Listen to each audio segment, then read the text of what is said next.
भाई बहन का रिश्ता बेहद ही पवित्र होता है। और दोस्तों, भाई बहनों ने अपने रिश्तों को बचाने के लिए बहुत सारी कुर्बानियां भी दी हैं, लेकिन एक भाई ने अपनी बहन की इज्जत को ही तार तार कर दिया।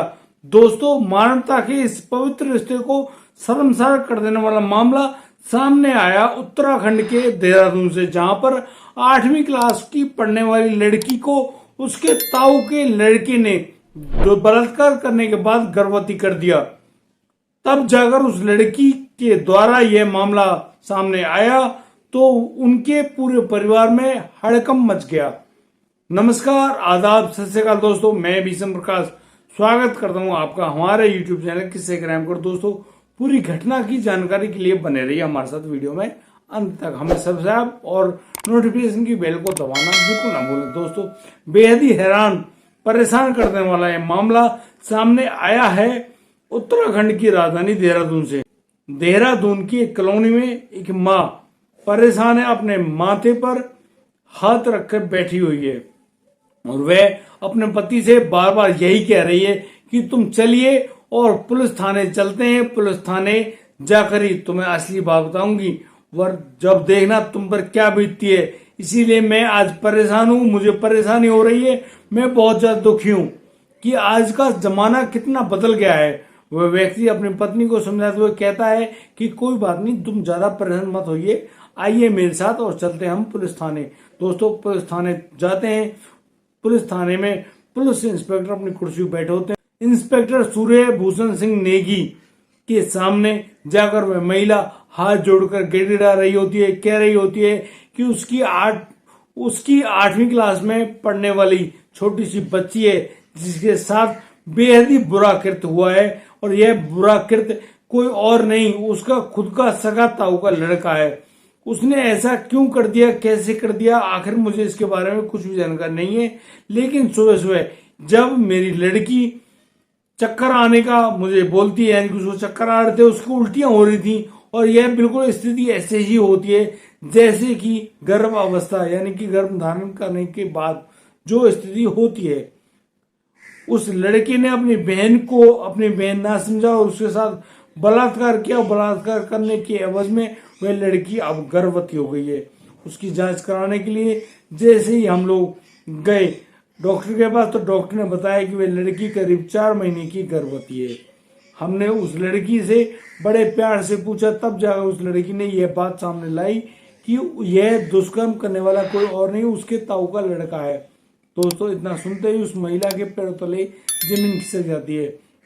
अब इंस्पेक्टर सूर्य कुमार उनकी बात सुन रहे होते हैं और अब उनके द्वारा दी गई तहरीर के मुताबिक एक FIR दर्ज कर ली जाती है और अब उस लड़की के पास जाया जाता है।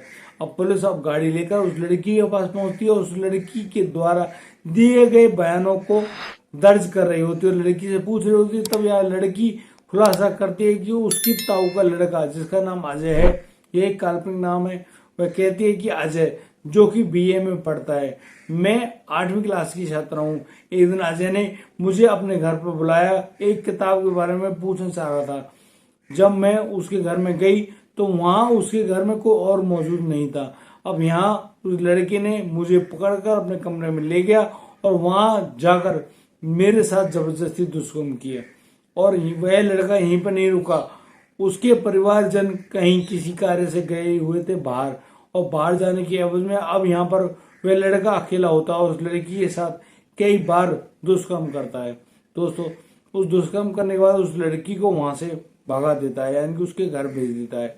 अब उस गलत संबंध के कारण वह लड़की गर्भवती हो गई, लेकिन उस लड़की को भी कुछ खास नहीं पता चला क्योंकि उसकी उम्र कुछ ज्यादा नहीं, मात्र 14 साल है।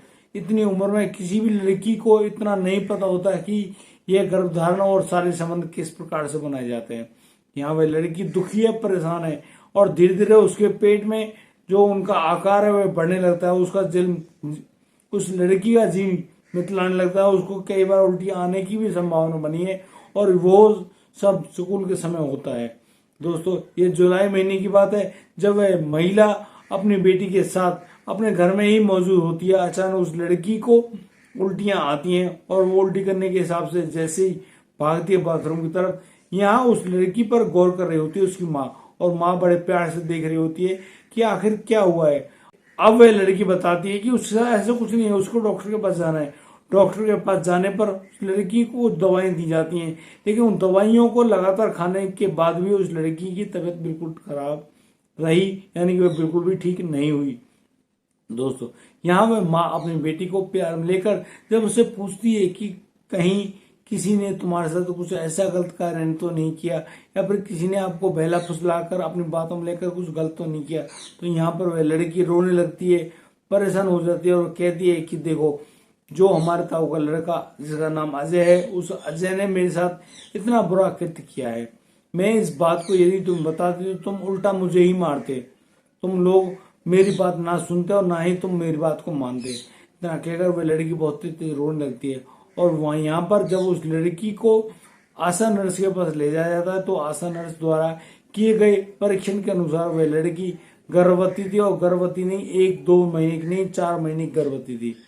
अब इस बात को लेकर उस लड़की के घर में तूफान सा मच जाता है, भूचाल सा आ जाता है, और वह उसकी माँ बहुत ज्यादा दुखी है, परेशान है। वह अपने पति को बताए तो बताए कैसे, क्योंकि यदि उन लोगों को यह जानकारी पता चलेगी तो ये जो मामला है बहुत बड़े झगड़े में तब्दील हो जाएगा। यहाँ पर कोई भी नहीं चाहता कि झगड़ा हो, इसीलिए वह माँ अब इस बात का निर्णय लेती है कि अब उस लड़के को उसके करने की जो सजा है वह कानून देगा, और कानून द्वारा दी गई सजा के अनुसार वह व्यक्ति अपने कर्मों की सजा अवश्य भुगतेगा।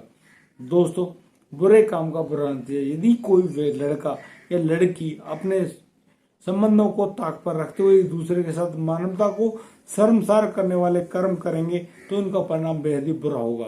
दोस्तों, हमें कभी भी ऐसे कोई भी गलत काम, विषयों के भोग नहीं करने चाहिए। इनके परिणाम बेहद ही गलत और बुरे होते हैं। और दोस्तों, यदि आपको हमारी वीडियो और दी गई जानकारी अच्छी लगी हो तो आप हमें लाइक करें, कमेंट करें, शेयर करें, और हाँ, सब्सक्राइब करना बिल्कुल ना भूलें। दोस्तों, दीजिए मुझे इजाजत। मिलता हूँ कल, लाता हूँ नया संजीव मामला। तब तक के लिए आप बढ़िया रहें, बेहतरीन रहें, अपने परिवार का बखूबी ख्याल रखते रहें। जय हिंद, जय भारत।